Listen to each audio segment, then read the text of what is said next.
Lumen nomor 11.695, 12 Agustus 2024.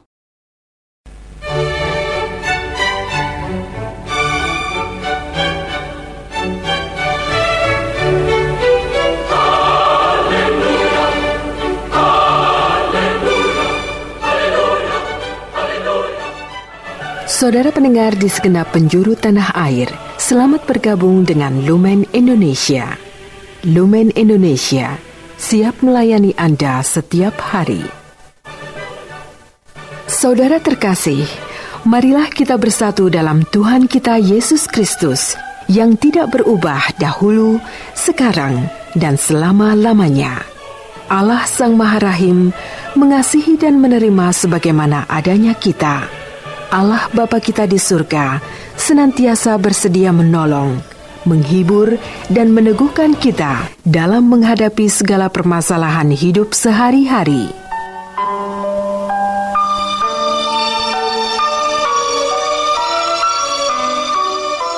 Saudara-saudari, marilah kita mendengarkan renungan dengan judul Yesus Kristus Juru Selamat.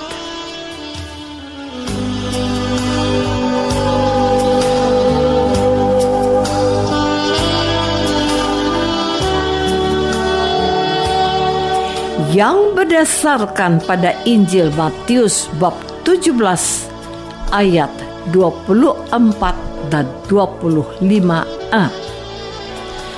Ketika Yesus dan murid-muridnya tiba di Kapernaum, datanglah pemungut biaya bait Allah kepada Petrus dan berkata, "Apakah gurumu tidak membayar biaya 2 dirham itu?" Jawabnya, "Memang membayar."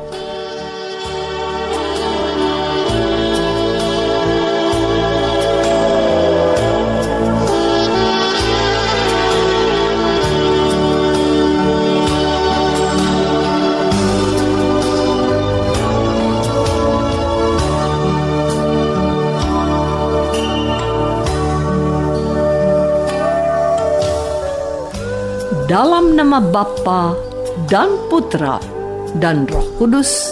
Amin. Saudara-saudari terkasih dalam nama Tuhan Yesus Kristus, saya yakin bahwa kita pernah mendengar ungkapan ini. Orang bijak taat pajak. Membayar pajak adalah bentuk cinta tanah air dan juga ketaatan kita kepada pemerintah. Pajak atau bea cukai atau upeti bukanlah produk zaman sekarang saja. Hal itu sudah menjadi bagian sistem yang ada dalam kehidupan bangsa-bangsa di Timur Tengah, termasuk kerajaan-kerajaan yang disebut oleh Alkitab, khususnya Kitab Perjanjian Lama. Sebagai contoh saja, peristiwa kelaparan 7 tahun di Mesir berhasil diatasi oleh kebijakan bayar pajak selama 7 tahun kelimpahan. Yusuf menetapkan pemungutan pajak sebesar 1/5 dari hasil pertanian dan perkebunan di seluruh Mesir. Kejadian bab 41 ayat 43.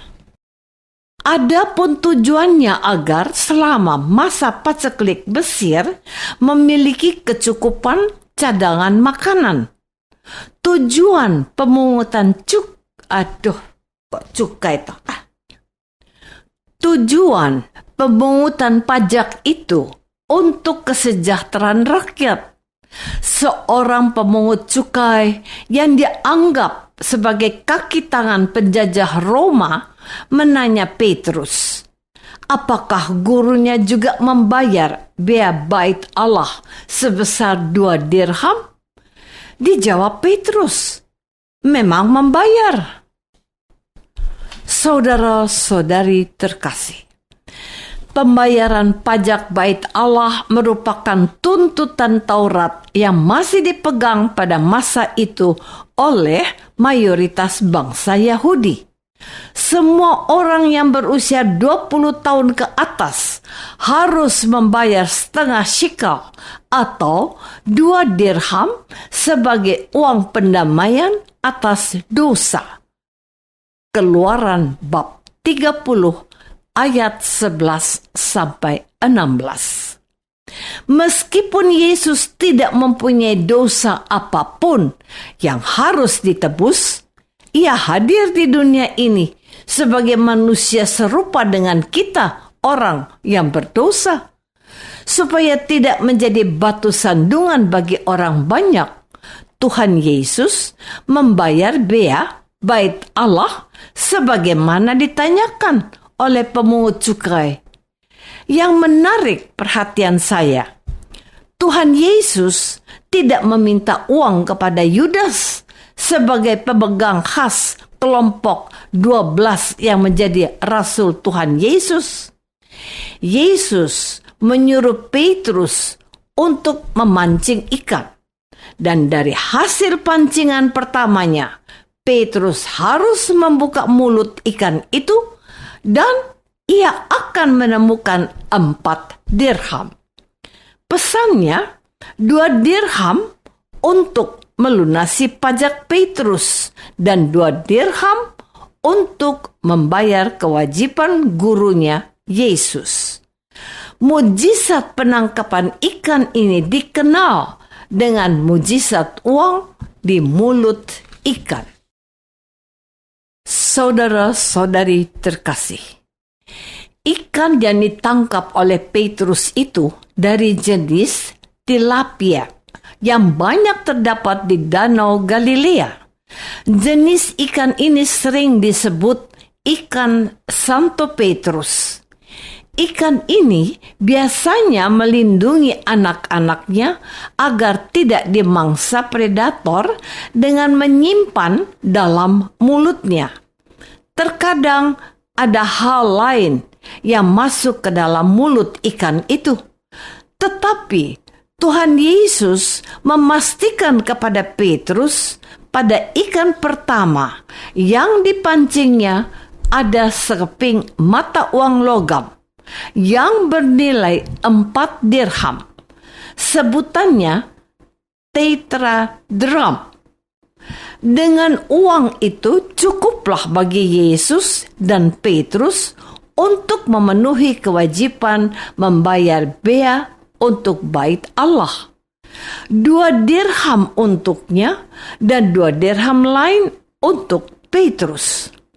Tuhan Yesus tidak hanya membayar untuk dirinya bea bait Allah itu, tetapi Dia juga menyelamatkan muridnya dan kewajiban yang sama agar mereka tidak menjadi batu sandungan.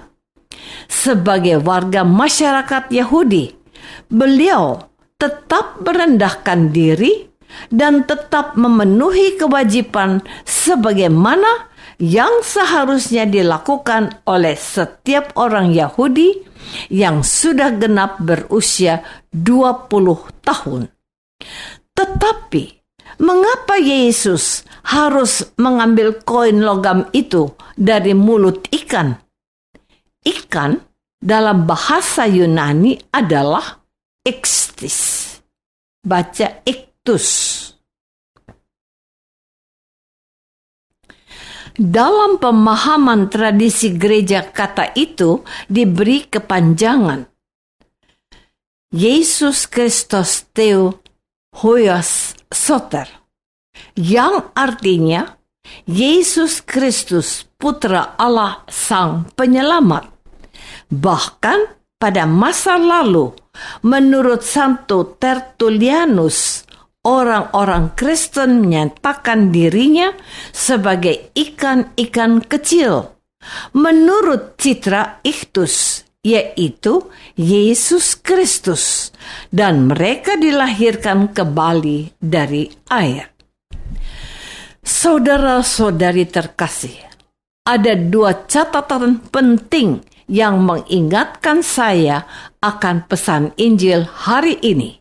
Pertama, Tuhan Yesus menggandakan 5 roti dan 2 ikan.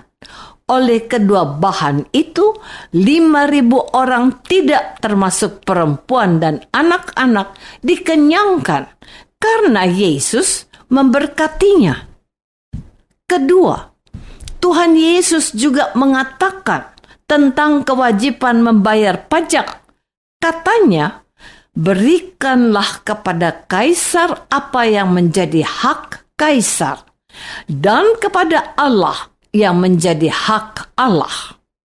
Saya mencoba memahami pesan Injil hari ini, bagaimana Tuhan Yesus menggunakan simbol ikan yang kemudian ditangkap oleh para teolog bahwa Yesus sendirilah yang menyelesaikan persoalan yang dihadapi dan bahwa Yesus memberikan teladan yang benar bahwa orang harus menunaikan kewajibannya untuk membayar pajak kepada negara. Tetapi kita diingatkan juga untuk menyembah Allah, sebab Allah di dalam Yesus Kristus, Anaknya dan Juru Selamat dunia, telah menyelamatkan kita dari dosa. Bukan bea bait Allah yang menebus dosa-dosa manusia, melainkan Tuhan Yesus Kristuslah Sang Juru Selamat kita.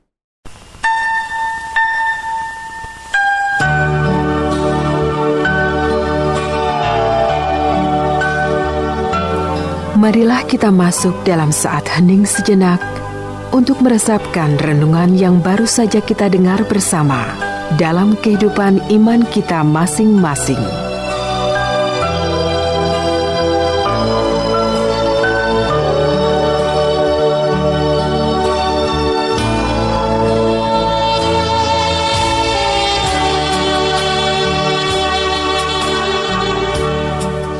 Apakah aku dalam hidupku tidak menjadi batu sandungan untuk sesamaku? Marilah kita berdoa. Bapa yang Maha Baik, pada hari ini kami diingatkan Tuhan Yesus akan tugas kami sebagai warga negara yang baik dan menjadi berkat untuk sesama kami.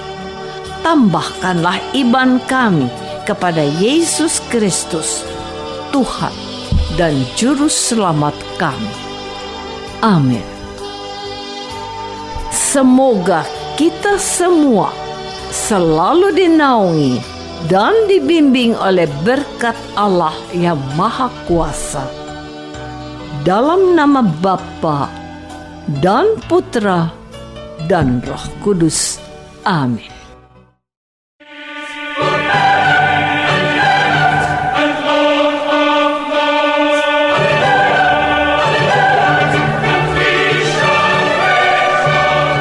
Dengan penuh kasih dan sukacita, Lumen Indonesia mengundang saudara-saudara seiman di segenap penjuru tanah air. Sekiranya ada tanggapan ataupun saran, kirimkan surat Anda ke Lumen Indonesia. Terima kasih atas perhatian Anda. Sampai berjumpa lagi dengan Lumen Indonesia pada waktu dan gelombang yang sama esok hari.